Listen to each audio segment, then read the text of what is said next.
नमस्कार दोस्तों, मन का लाइव संपूर्ण में आपका स्वागत है। आज हम जिस टॉपिक को डिस्कस करने जा रहे हैं वो है मध्य प्रदेश का पर्वत। तो मध्य प्रदेश की पर्वत श्रेणियों के बारे में आज का हमारा ये वीडियो बनने वाला है। तो आइए शुरुआत करते हैं। मध्य प्रदेश के पर्वत पढ़ने से पहले हम एक रॉ मैप पर ये डिज़ाइन कर लेते हैं कि मध्य प्रदेश के पर्वत किन भागों में विभाजित हैं और कौन कौन से पर्वत हम पढ़ने वाले हैं। तो सबसे पहले मध्य प्रदेश के पर्वत में हम लोगों को दो पर्वत श्रेणियां पढ़नी होती हैं, एक है विंध्याचल और एक है सतपुड़ा।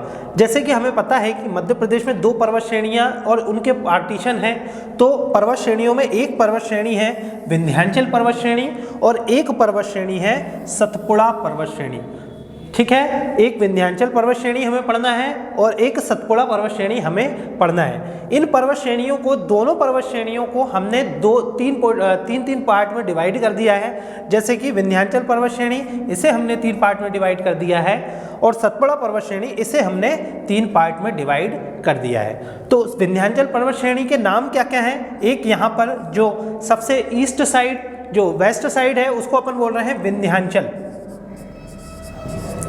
उसको हम बोल रहे हैं विंध्याचल पर्वत श्रेणी में जो वेस्ट साइड का पोर्शन है उसे हम बोल रहे हैं विंध्याचल पर्वत श्रेणी।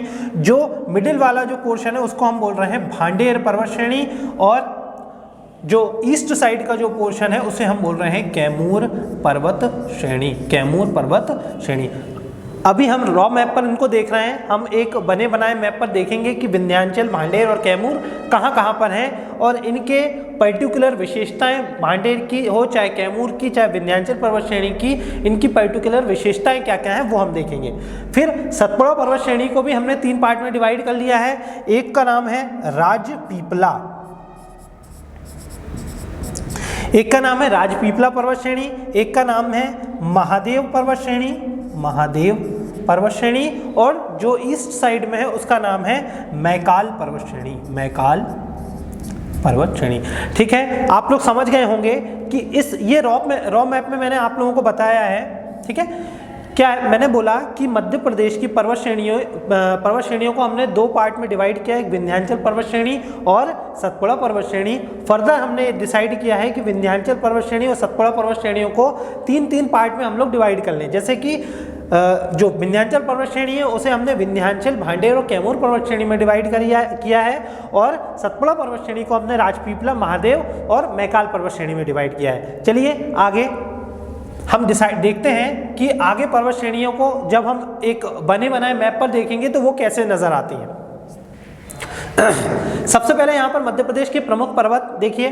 मध्य प्रदेश में पूर्व पश्चिम दिशाओं में 2 पर्वत श्रेणियां सतपुड़ा, विंध्याचल विस्तृत हैं। तो मैंने पिछली स्लाइड में आपको बताया था कि यदि हम ये एमपी का मैप यहाँ पर बनाएं तो पहली लाइन लिखी हुई है कि मध्य प्रदेश में पूर्व पश्चिम दिशाओं में 2 प्रमुख पर्वत श्रेणियां हैं। पूर्व पश्चिम दिशा 2 पर्वत श्रेणियां हमने बना ली। इन दोनों पर्वत श्रेणियों के मध्य नर्मदा नदी की प्रसिद्ध भ्रंश घाटी स्थित है। देखिए, ये क्वेश्चन पता नहीं कितनी बार एग्जाम में पूछा जा चुका है कि नर्मदा नदी भ्रंश घाटी में बहती है या नहीं, इस बारे में। तो नर्मदा नदी हमें पता है कि भ्रंश घाटी में बहती है और कौन कौन सी पर्वत श्रेणियों के मध्य बहती है नर्मदा नदी? तो एक होती है विंध्याचल पर्वत श्रेणी और एक होती है सतपुड़ा पर्वत श्रेणी। तो नर्मदा नदी विंध्याचल और सतपुड़ा पर्वत श्रेणियों के मध्य बहती है। अन्य सभी नदियां जो भारत की नदियां हैं वो बंगाल की खाड़ी या बे ऑफ बंगाल में अपना जल विसर्जित करती हैं। वहीं पर नर्मदा नदी जो है बंगाल की खाड़ी में अपना जल विसर्जित ना करते हुए गुजरात के पास जो खंबात की खाड़ी है, खंबात की खाड़ी में अपना जल विसर्जित करती है। और उसका कारण क्या है? उसका कारण ये है कि ये जो नर्मदा नदी है वो भ्रंश घाटी में बहती है। ठीक है, इसलिए ये अपना जल जो है खंबात की खाड़ी में विसर्जित करती है, जिसका ढाल भारत के सामान्य ढाल पश्चिम से पूर्व के विपरीत है। देखिए, भारत का जो ढाल है, भारत का यदि हम ढाल देखें तो वो ढाल जो है वो है दक्षिण पूर्वी दिशा में जो है भारत का जो ढाल है। इसलिए भारत की अधिकतर नदियां, चाहे आप देख लीजिए यहाँ गंगा, ब्रह्मपुत्र जो नदियां हैं वो तो करती हैं, साथ में महानदी, गोदावरी, कृष्णा, कावेरी, सारी नदियां बे ऑफ बंगाल या बंगाल की खाड़ी में अपना जल विसर्जित करती हैं। उसका एक कारण क्या है? उसका एक कारण ये है कि जो ढाल है भारत की वो दक्षिण पूर्वी दिशा में है, जो कि भारत की सामान्य ढाल है इसलिए। और नर्मदा नदी क्यों अपना जल भ्रंश घाटी, यहाँ भ्रंश घाटी से बहते हुए कहाँ पर जल अपना विसर्जित करती है? वो विसर्जित करती है खंबात की खाड़ी में, इसलिए उसकी जो दिशा है वो पश्चिम से पूर्व ना होकर पूर्व से पश्चिम की ओर है। ठीक है, विंध्याचल पर्वत श्रेणी, अभी हमने मैप पर बनाया था, डिजाइन किया था उसको कि विंध्याचल पर्वत श्रेणी, एक बार मैं फिर से यहाँ पर बना दे रहा हूँ। विंध्याचल पर्वत श्रेणी ये है, अब मैंने पहले कंटिन्यू बनाई थी, मैं इसको डिसकंटिन्यू बना रहा हूँ। देखिए विंध्याचल, भांडेर और कैमूर, तीनों पर्वत श्रेणियों के बारे में हमको एक एक फैक्ट पढ़ना है। क्या? विंध्याचल पर्वत श्रेणी 3 पोर्शन में डिवाइड है, विंध्याचल, भांडेर और कैमूर। सबसे पहले विंध्याचल पर्वत, इसमें क्या लिखा हुआ है? विंध्याचल पर्वत नर्मदा नदी के उत्तर में पूर्व से पश्चिम की ओर फैला है। अभी हमने देखा इसका निर्माण हिमालय से पहले का माना जाता है, बिल्कुल सही। विंध्याचल पर्वत का निर्माण क्वार्ट्ज और बालू पत्थरों से हुआ है। इससे निकलने वाली नदियों में, ये देखिए, ये आपको याद रखना है एमपी के लिए कि विंध्याचल पर्वत श्रेणी से कौन कौन सी नदियां निकलती हैं। पहली नदी चंबल, सिंध, बेतवा और केन, ये प्रमुख नदियां हैं जो विंध्याचल पर्वत से निकलती हैं। इनमें से चंबल का नाम आपको याद रखना है। इसका ढाल उत्तर की ओर है, यह अवशिष्ट पर्वत का उदाहरण है।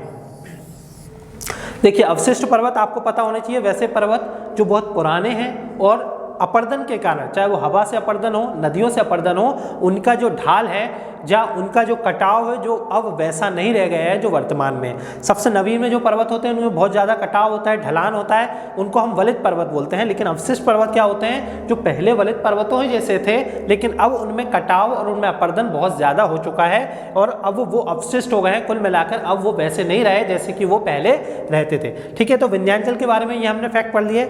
नेक्स्ट हम भांडेर के बारे में पढ़ते हैं। भांडेर पर्वत क्या है?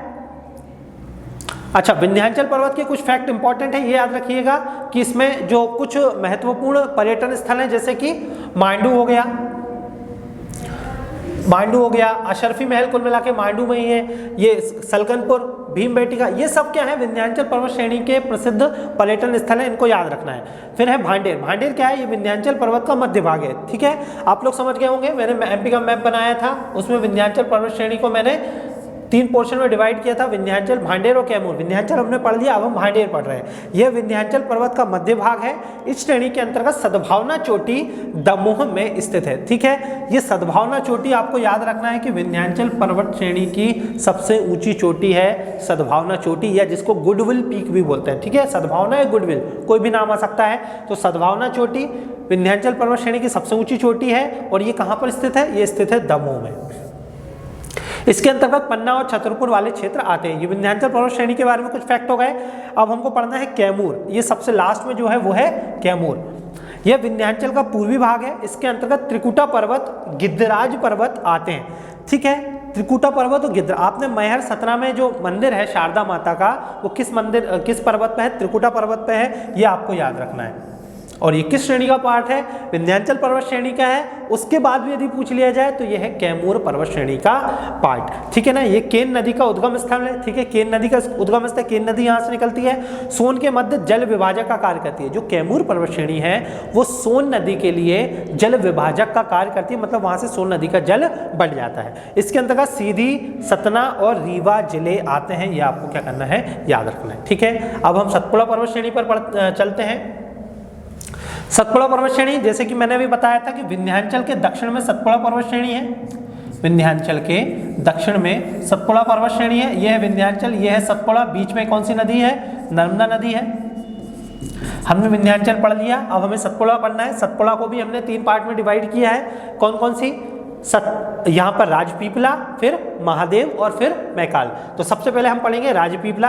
प्रदेश में इसका विस्तार नर्मदा सोन नदी के दक्षिण में। ठीक है, नर्मदा नदी के दक्षिण में विंध्याचल पर्वत के समानांतर, देखिए समानांतर है।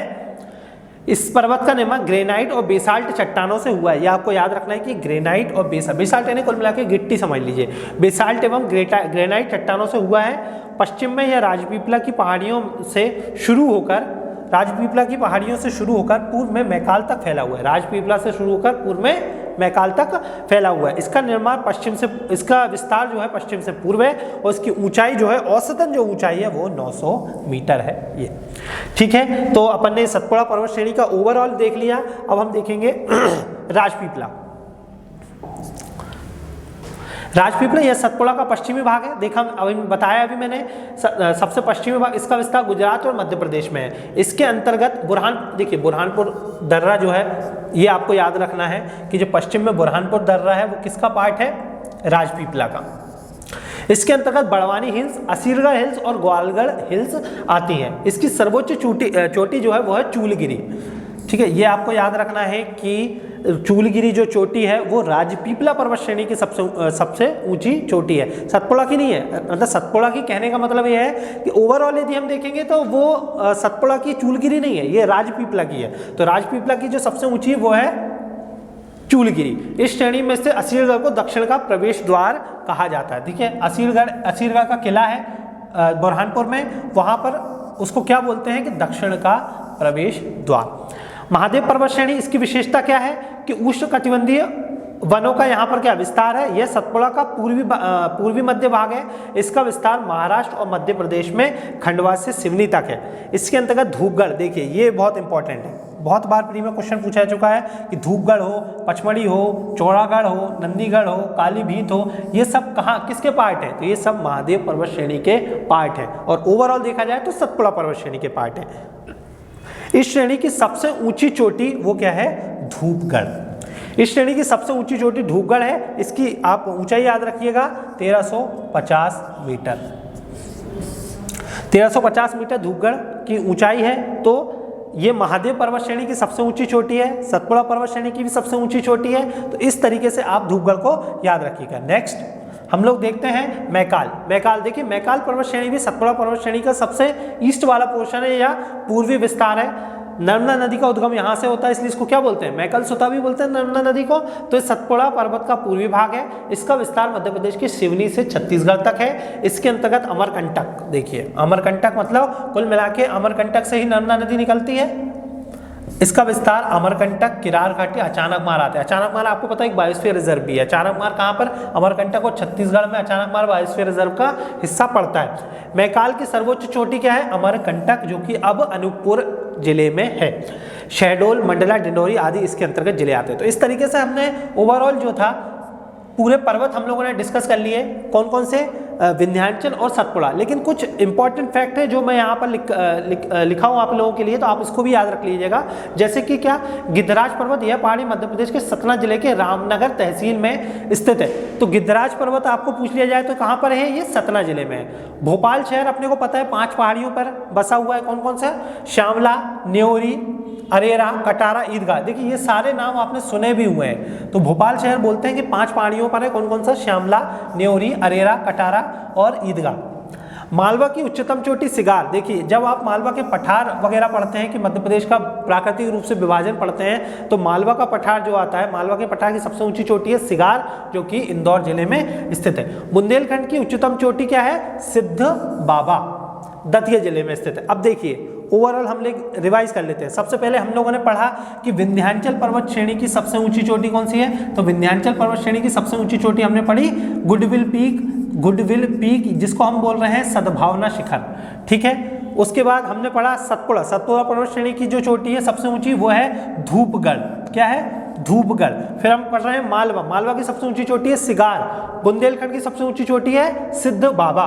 और मध्य प्रदेश की सबसे ऊंची चोटी कुल मिलाकर धूपगढ़, क्योंकि सारी पर्वत श्रेणियों में हम देखें कि धूपगढ़ जो है उसकी ऊंचाई सबसे ऊंची है वो, और 1350 मीटर कहाँ पर है, धूपगढ़ पचमढ़ी में। और पचमढ़ी कहाँ पर है, होशंगाबाद जिले में।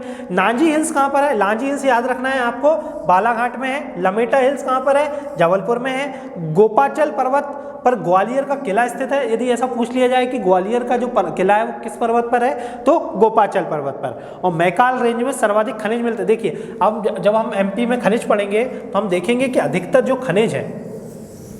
खनिज है यहाँ पर मैकाल रेंज में, चाहे वो कोयला हो, चाहे तांबा हो, मैंगनीज हो, सारे वो मैकाल रेंज में ही पड़ते हैं। और उस समय जब मैं विंध्याचल पर्वत बताया था अभी कि जो शारदा माता का मंदिर है वो कौन से पर्वत पर है, वो है त्रिकुटा पर्वत। इस तरीके से हमने एमपी के सारे इंपॉर्टेंट जो पर्वत थे वो देख लिए हैं।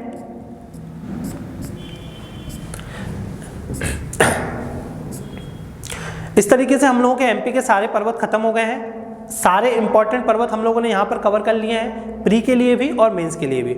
हमारे चैनल को लाइक करिए, शेयर करिए, सब्सक्राइब करिए और इसी तरह आने वाली वीडियो के लिए हमसे जुड़े रहिए। धन्यवाद।